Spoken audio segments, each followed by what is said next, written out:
Ladies and gentlemen, the faculty of the School of Arts and Sciences.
Good evening.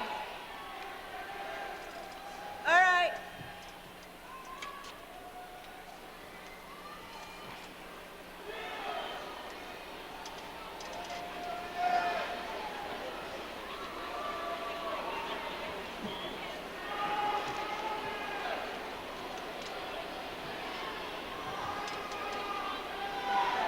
Good evening. I am Rosemary Stevens, Dean of the School of Arts and Sciences.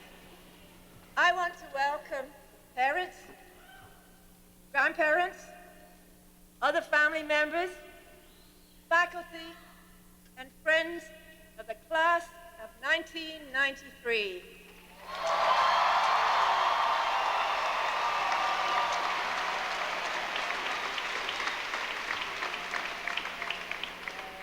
And a special welcome to all of you, our graduating seniors, the Great Penn class of 1993.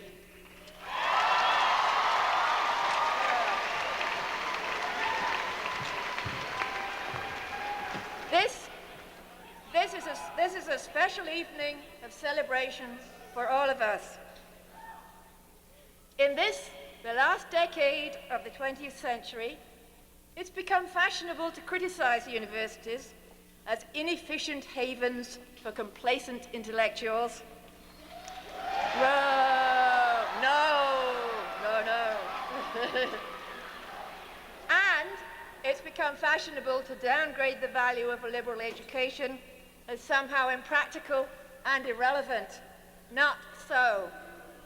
I want to celebrate with you today. Listen, I want to celebrate with you today. You're not graduates yet. You have to listen. Yeah.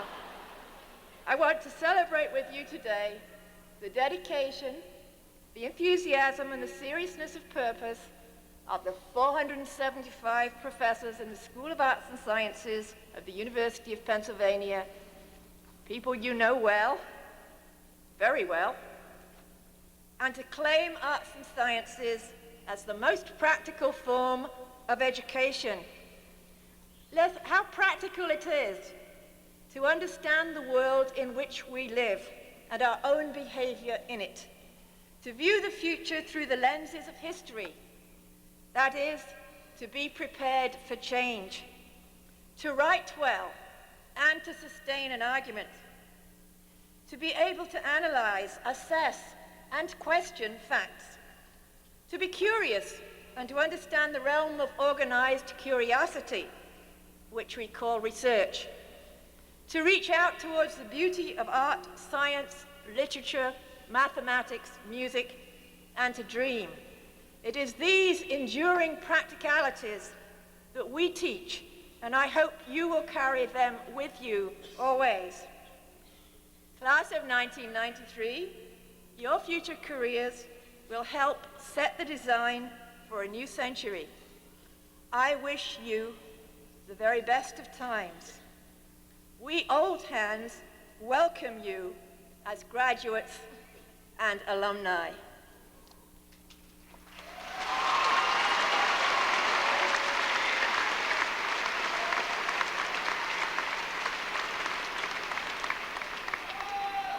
I want now to introduce to you Matthew Santarocco, Associate Dean for Undergraduate Education and Director of the college. Matthew.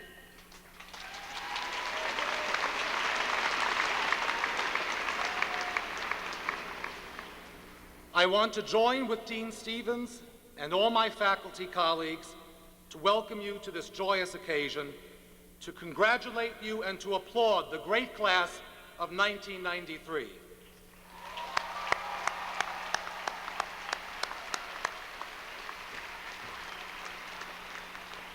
It is to you, the class of 93, our newest alumni, that I would like to address my remarks this evening. Not so many years ago, a young man left his family behind in Boston and traveled to Philadelphia. Eager for an education and to create a new and independent life for himself, he was confident that his talents would develop best in this city known for its intellectual freedom and its personal tolerance. Not being particularly well off, he financed his education through a form of work study. He had curiosity, energy, and most importantly, a dream to which he applied himself. His efforts paid off abundantly. Eventually, he became one of the most accomplished people of his or any other generation, a brilliant scientist, a successful entrepreneur, and a distinguished public servant. That person was Benjamin Franklin. That person is also each one of you tonight.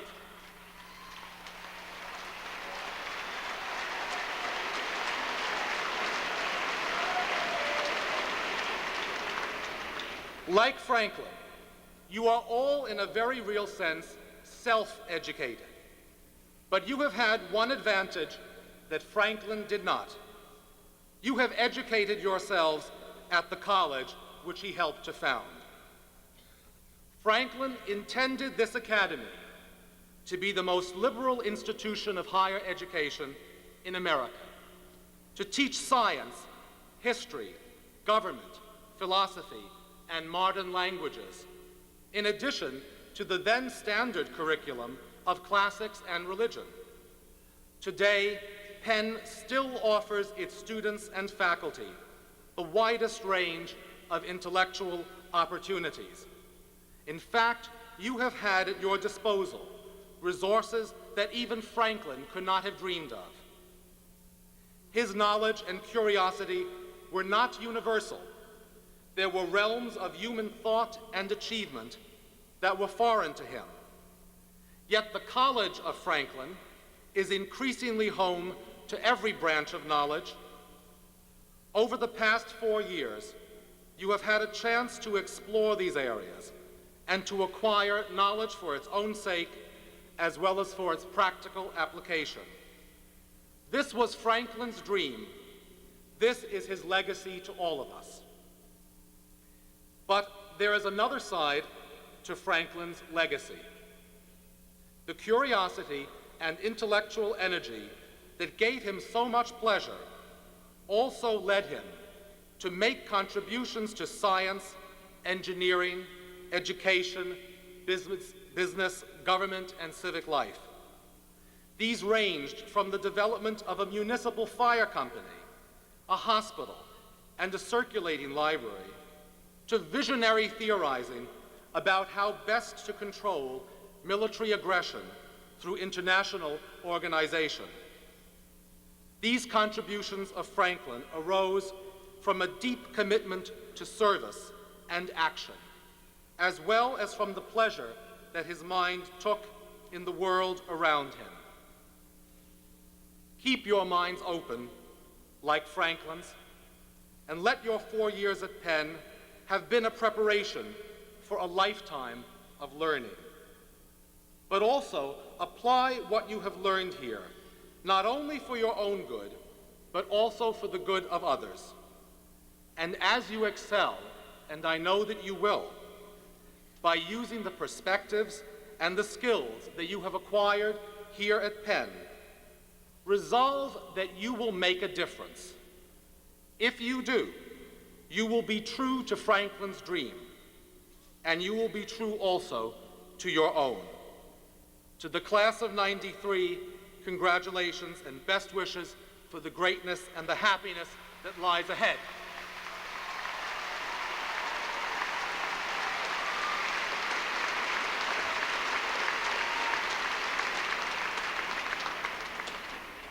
And now, it's my very great pleasure and privilege to introduce to you the distinguished student speaker for the class of '93. She has excelled in her major, Urban Studies, and was in fact a nominee for the prestigious USA Today Scholar Award. A columnist for the DP, she has also volunteered much time and effort to the West Philadelphia Improvement Corps, the West Philadelphia Partnership, and the Turner Middle School. At home in New England, she continues her work in the community, most recently to develop a residence for people who are homeless and have AIDS. In a very real sense, our class speaker exemplifies not only the twin goals of intellectual discovery and community action, but the essential connection between the two that was at the heart of Franklin's dream. Would you please welcome the distinguished speaker for the class of '93, Ms. Margot Shea.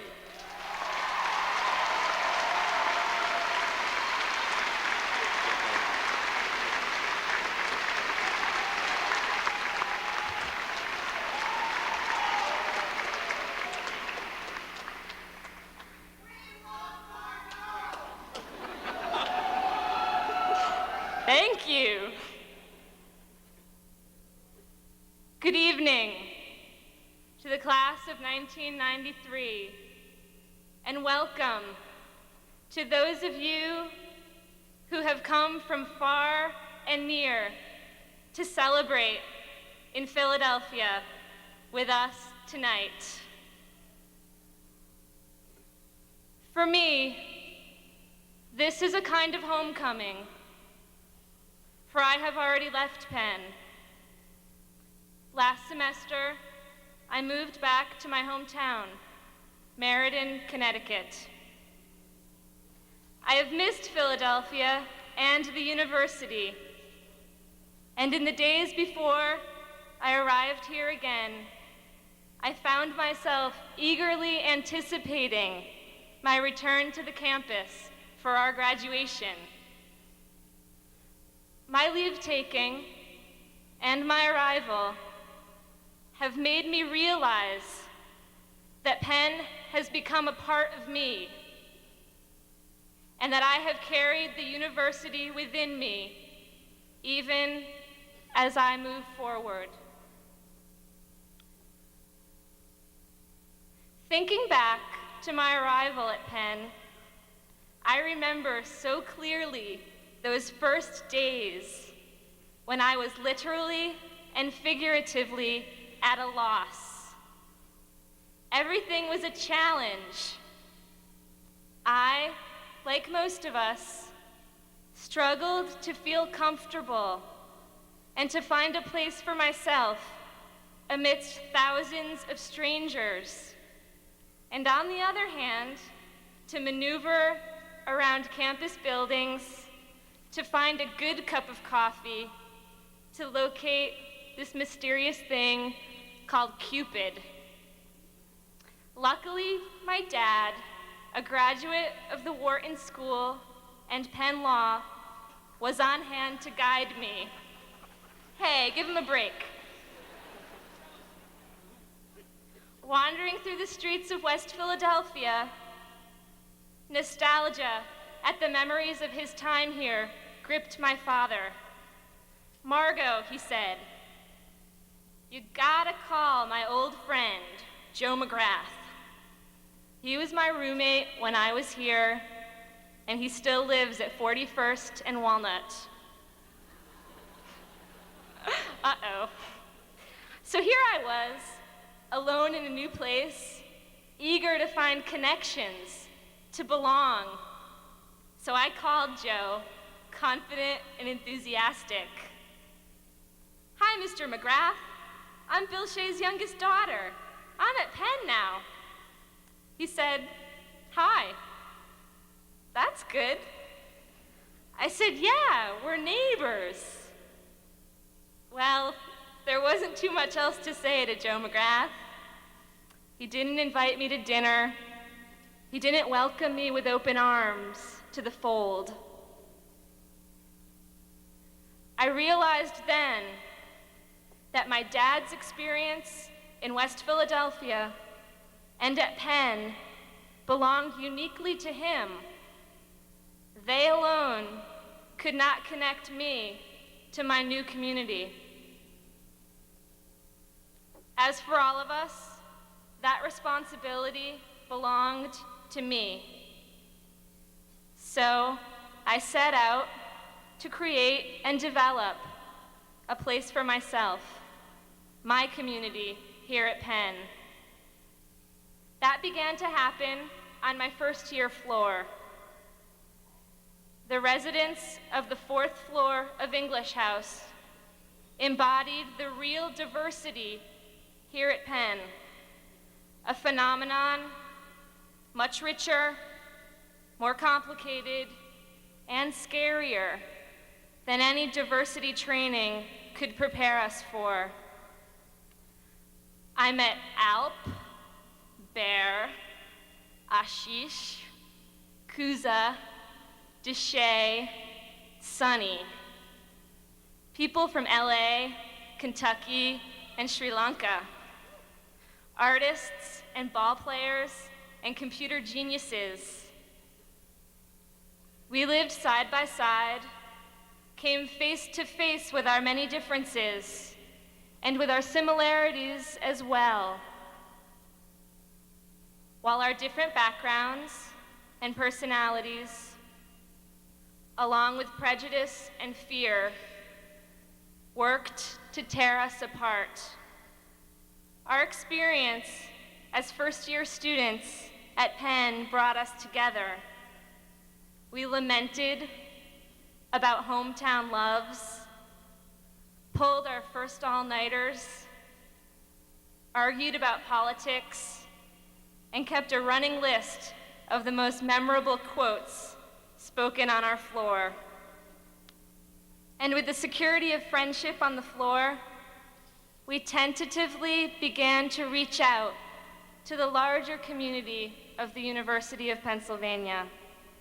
We discussed classes and organizations during the week and went en masse to our first frat parties, sticking together amidst the chaos, helping each other home.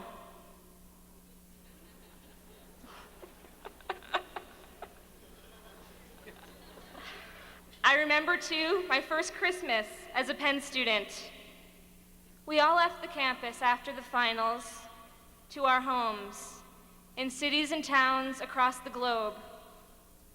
Going home was a little strange. Things had changed. And I think we were all eager to return to the community that we had developed for ourselves at Penn. But one of us did not return. Bear, an African-American student, had been murdered in his hometown. He was from Chester, Pennsylvania, a small town to the west of this city, which is struggling with all the problems of racism and poverty we find in cities across the nation and here in our backyard, West Philadelphia. So in sadness, we returned from the places we called home, and we sat together in the grubby lounge on the 4th floor of English House.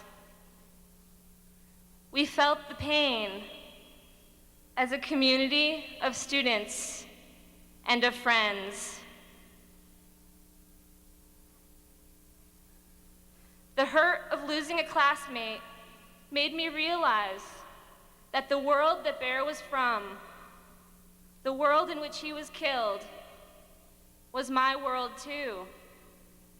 I am a part of it as a member of this society. We are all a part of it, with its beauty and its horrors. It is a place that I need to understand, to be a part of, to contribute to. I owe that to Bear, a young man I did not know well, but who had been a part of my life here at the University of Pennsylvania. So I opened my eyes to the world beyond Penn and to the city of which this campus is an integral part. It was foreign to me, and I brought to it many questions. The university offered me an opportunity to understand cities and communities through the College of Arts and Sciences Urban Studies program. Yes. In my classes, I began to explore how cities developed, what made them grow, and what caused them to stagnate and to decline. Most important, I began to see how intertwined were cities and communities to the fate of our society. I learned of the intimate connection between suburb and city, Black people and white, new idea and old, Bear's world and mine. For economics, industry, history, and culture have linked Joe McGrath's and my dad's West Philadelphia, Bear's Chester, Pennsylvania, my hometown, Meriden, Connecticut, and all of the places that you come from. Here at the university, our undergraduate careers have trained us to interact with the wide world from the vantage point of this campus. We have learned to read thoroughly, to listen actively, to question with vigor. In the classrooms and outside of them, we have learned that things that initially seemed distant are interconnected. Our community here at Penn testifies to that. We sit together tonight, each of us an individual, with unique dreams, desires, strengths. We are also a community of young people, of students. Tomorrow, we leave the University of Pennsylvania officially behind. Alone again, we embark outward. Alone again, we embark outward to our individual pathways, to our destinies. Penn remains with us, though. Our community here will accompany us to the real world, a larger community, one that mirrors the complexity that we have discovered here at the university. That world may not exactly welcome us with open arms. We must prove ourselves. We must recognize our own role as an active, engaged, contributing member of this society. Let our choices, our actions, our commitment, and our passion reflect the understanding these years at Penn have given us. The realization that our future and the future of this nation hinges on cooperation, collaboration, compassion, compromise, connection. It depends on community. So let's go out there and create it. Thank you.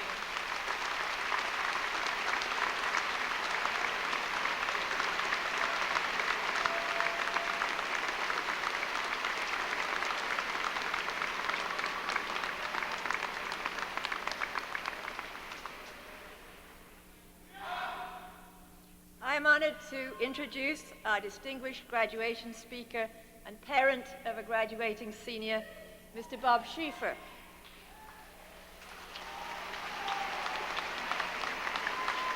It's more. Mr. Schieffer is a graduate of Texas Christian University, where he received a Bachelor of Arts degree in journalism and English. He's covered Washington for CBS News for the last 23 years.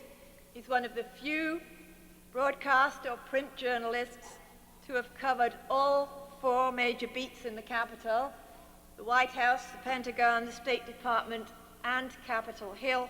And he's covered all of the presidential elections since 1972. Mr. Schieffer has been the anchor of the Saturday edition of CBS News since 1976, the longest tenure for an anchor of a regularly scheduled network news broadcast. His peers have recognized his many contributions to journalism with many broadcast news awards, including 4 Emmys. In 1991, CBS News chose him as anchor and moderator of Face the Nation. We are honored that you are with us tonight, Mr. Schieffer.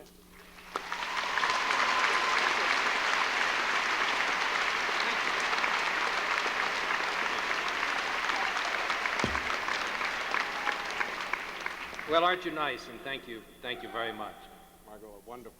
A wonderful speech that just came before me here. Members of the graduating class of 1993, Dean Stevens, distinguished guests, members of the faculty, proud parents and grandparents, surprised brothers and sisters, survivors of the Walnut Walk,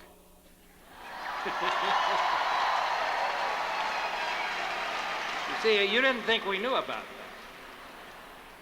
And all of those who showed up tonight thinking Hillary Clinton was speaking tonight and not tomorrow. Thank you all for coming. We come here tonight to mark one of modern life's most significant passages. I don't know how the rest of you parents feel, but I feel like I just got a $20,000 a year raise.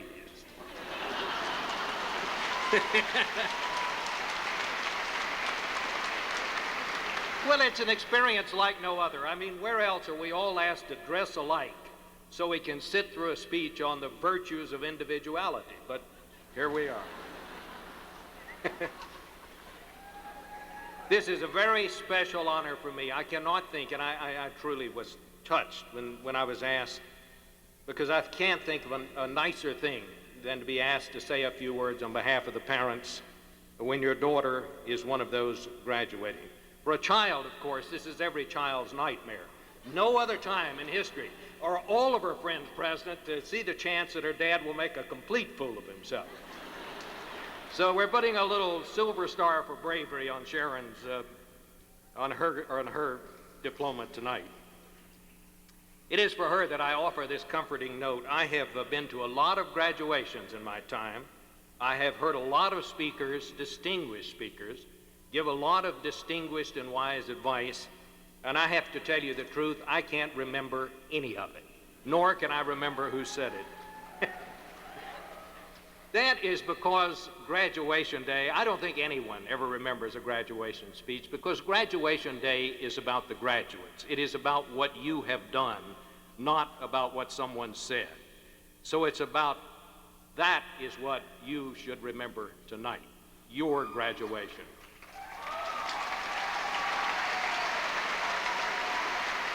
You know, the psalmist said, there are days made in heaven, and surely graduation day must be one of those. What could possibly be a happier time than families coming together to celebrate the achievement of one of their members?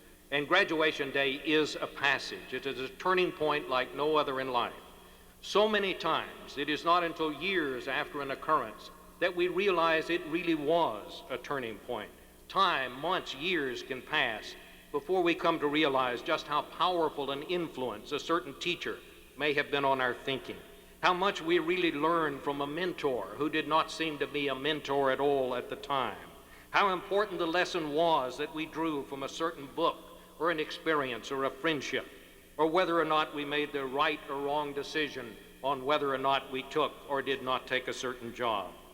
In my own life, I have come to understand that what seemed at the time to be some of the worst things that ever happened to me, in the end turned out to be some of the best that ever happened to me. And I think it is usually the same in all lives. But graduation day is not like that. Graduation day is a crossroad about which there is no uncertainty and no hidden meaning. You knew when you arrived here that you would never be quite the same again. You are leaving one part of your life and you are entering another part. Once this weekend passes, you will no longer be students at the University of Pennsylvania. You will be graduates of the University of Pennsylvania, and that has a nice ring, doesn't it?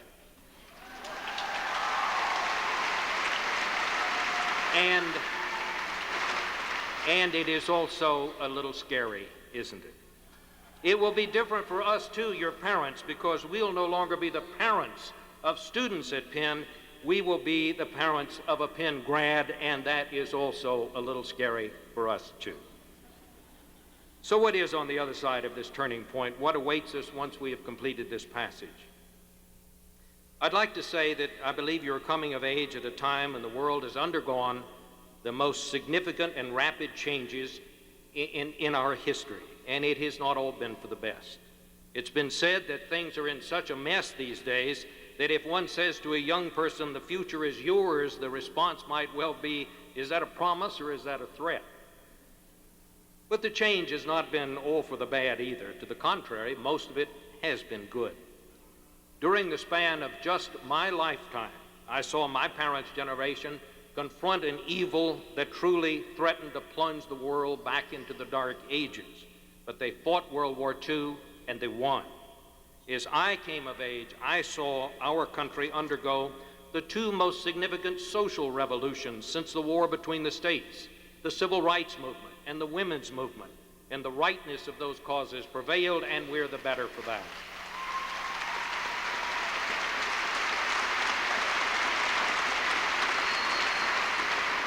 And if those changes seem remarkable, consider what has happened just in the time that you have been here. The year that you enrolled at Penn, there was still the Soviet Union, and the world was the way it had been for as long as I can remember, divided east and west. But now the Soviet Union is gone, vanished.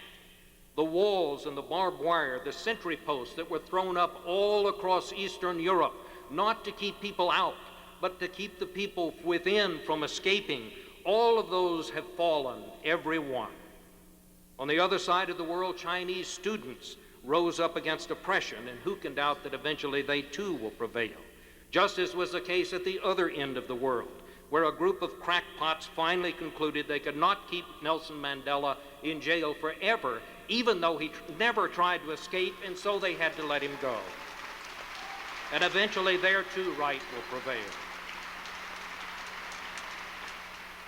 These are wondrous events, but for we here in America, they should have very special meaning. Think of this. It was American music that blared from the boom boxes as young Germans danced on the Berlin Wall before they tore it down. It was our Statue of Liberty that the Chinese students chose as the symbol of their freedom. It was "We Shall Overcome," a song of the American civil rights movement that was sung in the town squares of Eastern Europe as they tore down the statues of the dictators. And it was from the words of Thomas Jefferson that both Boris Yeltsin and Václav Havel said in different times and places that they found their inspiration. When oppressed peoples adopt the symbols of our revolution for their revolutions, there can be no finer compliment for any people.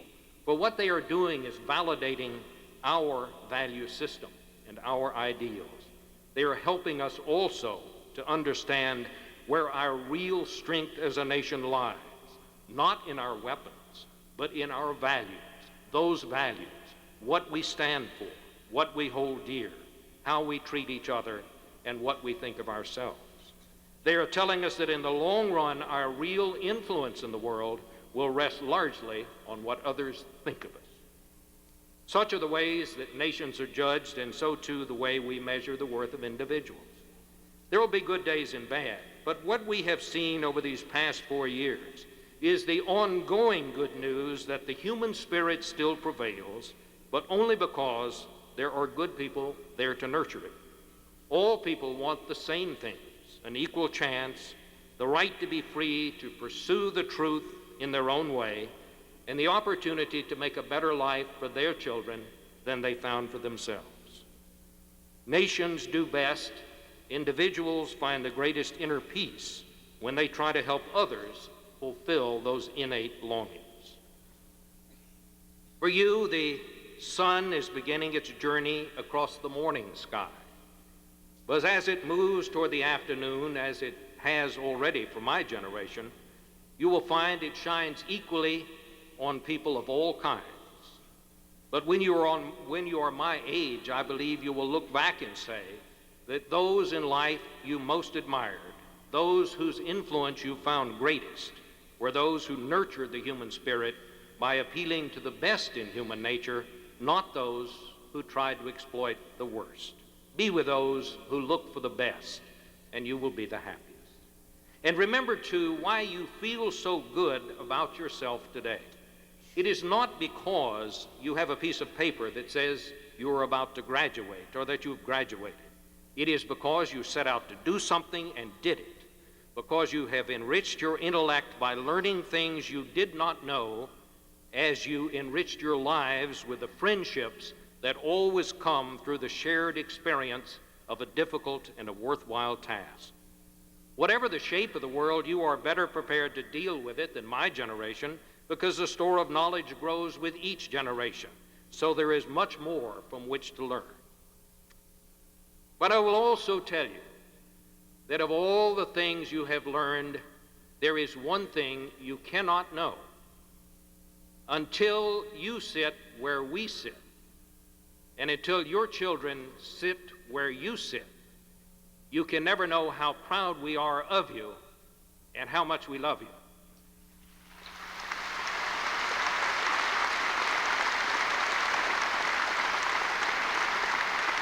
And I say tonight, of all the things there are to know, that is the very best. Good luck. Thank you. God bless you all.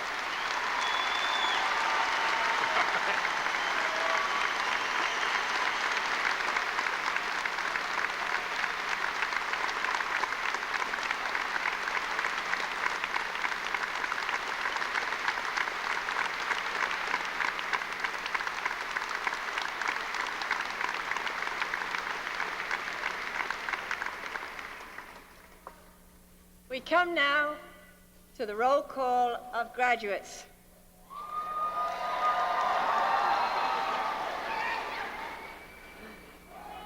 I call Melvin Hammerberg for the Department of American Civilization.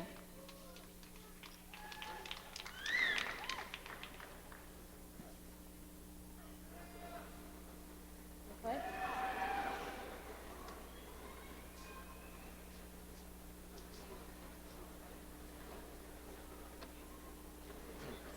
Mark Edward DeVere White, Jessica Zerkel, Andrew Stephen Lipitsky, Marnie Elaine Goldman, Well done. That's good. Alexandria Jade Lee, Robin Ann Kochi Ramos, Meredith A. Dwyer, Julie Ann Berliner, James F. Graham III, Regan E. Allen, James Lawrence Tebow, Lawrence Wagner,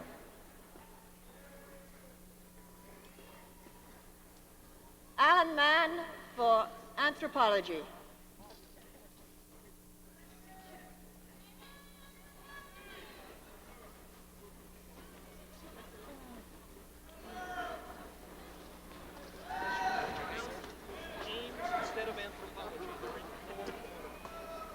Okay. We're going to do Asian and Middle Eastern Studies next. Professor Nancy Steinhardt.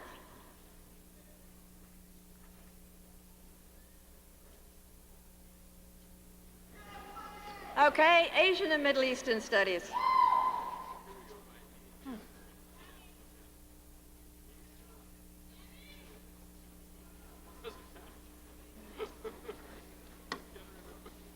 Yes? No? No? Aha. All right. I think we're all set up here now. Anthropology, Professor Alan Mann.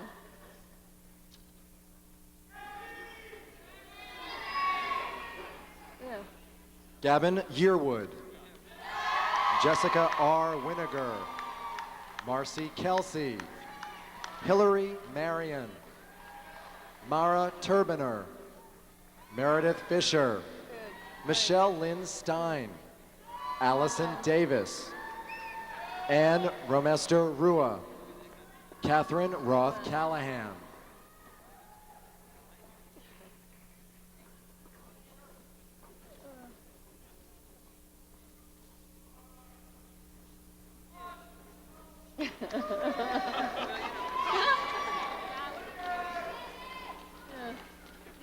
Keep going. Well done. All right.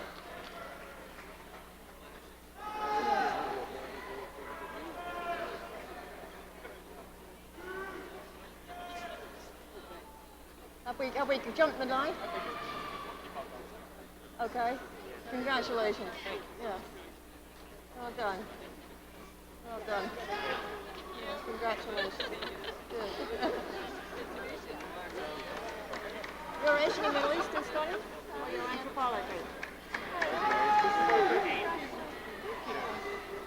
Well, they wouldn't have got my name right. Ames. All right, Asian and Middle Eastern Studies, Professor Nancy Steinhardt. Anna Sue, Jennifer Page Hendler, Neil Matthew Doherty. Marcus Higgins. Mark Shookman. Hayes Lewis. David Goldsmith. Matthew Reeves. Lisa Noguchi. Scott Cotton. Jose Ponte. Paul Andre Charles Aboud. Lisa Beebe. Rachel Gain. Susan Ha-Young Chu. Naranjan Karnik. Hong Anna Sue. Amy Lee Rosenblum. William Droman Cannon. Supna Choksi. Cami Maylee Michelle Dozier. Jason Connor. Joshua Green. Tanya Aviv Adler. Aaron Moshe Mandel. Jonathan Levine Lerner. Linda Flores. Jennifer Orange. Leola Doria Roberts. Betty Magome. Alan Lamb. Julie Kim. Sang Moon. Theodore Kim. Michael Eng. Lisa Kan. Annie Ya. Catherine Ann Cole. Jill Christine DiMaggio. Sheila D. Rajabian. Meredith Fine. Michael Hardy. And Jody Scheinbaum. Astronomy, Professor Benjamin Shem. Kimberly Ann Coble.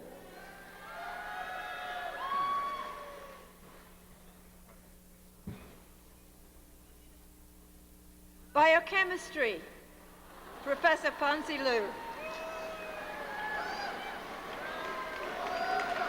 Jugsdeep Aubrey. Howard Stanley Hong. Henry Mingyo Wu. Donald Yang. Frederick Dold. Eric Dichter. Eric Suhlman.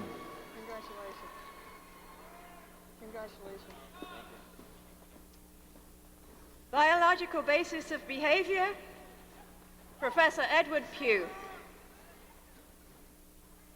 Evan Halpern. Catherine Robinson. Joy Hamilton. Kim Simmons. Michelle Cousins. David Hurtado. Katrina Ann Cooley. Peter Shoemaker. Peter Colgrove. Melanie Robles Fuertes. Adam Nadelman. Ritika Chaturvedi. Joanne Ahrens. Mildred Lopez. Eric Adam Rosenberg. Katya Baskovsky. Stephen Van Dam. Kimberly Thompson. Sheila Partridge. Amy Carolan. Jennifer Kaufman. Andrea Bernacki. Catherine Elizabeth Gamble. Christina M. Cox. Kimberly Wood. Chidum Tandrakut. Mark Massey. Ronald E. Hawksworth Jr. Eaton Germain. Ari Berman. Lauren Merrill Stein. Sue Sheps. Wendy S. Saperstein. Michael Jason Goldstein. Glenn R. Gibson. Aaron Ziegler. Heather Caslow. Deborah Zarno. Ira Marcus. Lara Danziger. Jonathan Eric Burney. Michelle Finkelstein. Jennifer Trupkin. Larnie Antonio. David Jack Mala. Joanna Qua. Todd Glassman. Andrew Friedman. Paul S. Modlinger. Deborah Topol. Numan Shah. Susan Chang. David Kuhn. Gary K. Lefkowitz. James New. Gigi Huang. Jean Hao. Roberta George. Valencia Chang. Helen Punwani. Peter C. Rubencam. Jennifer O'Shell. Adele G. Watson. Allison M. Bain. Jonathan Alexander. Judd Serlin. Rachel Bergen. Peter Glazer. Morgan Hockey. Anard Rao, Michael Stauffer, Sarah Dow, Mayu Okawa, Christopher Wasson, Todd Berglund, Christine Lee King, Leanne Rudder, Jill Nancy Hammer, Deborah Gould, Leanne Maltz, Joanna Leigh Fain, Melissa Rachel Remus, Jason Lawrence Adler, Eric Martin Ashkin, Brian Stephen Glatt, Andrea Plevin, Shoshana Krieger, Justin Sambol, Scott Shapiro, John Bookvar, Christian Wild, Stephen J. Choi, Michael Pollock, Amanda Louise Jones, and Adam Barton.